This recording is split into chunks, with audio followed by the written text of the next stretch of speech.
જય હિન્દ વિદ્યાર્થી મિત્રો, ધોરણ 10 ની અંદરનો આઈએમપી સવાલ એવો મોહેન્જો-દડો, જેની અંદર ઈસવીસન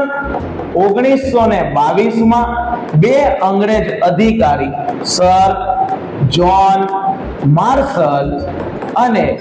કર્નલ મેકે ઓછું ફેકે ના વડપણ નીચે, વડપણ એટલે એના માર્ગદર્શનમાં ભારતીય બે પુરાતત્વવિદ રખાલદાસ બેનર્જી અને દયારામ સહાની દ્વારા પાકિસ્તાન કે જ્યાંના સિંધ વિસ્તારમાં આવેલા લારખાનમાં થી પુરાતત્વ અવશેષ ધરાવતું આપણને નગર મળી આવ્યું કે જેને આપણે મોહેન્જો-દડો તરીકે ઓળખીએ, અને મોહેન્જો-દડોનો અર્થ થાય છે મરેલાનો ટેકરો. યાદ રાખવાનું છે, આઈએમપી સવાલ છે.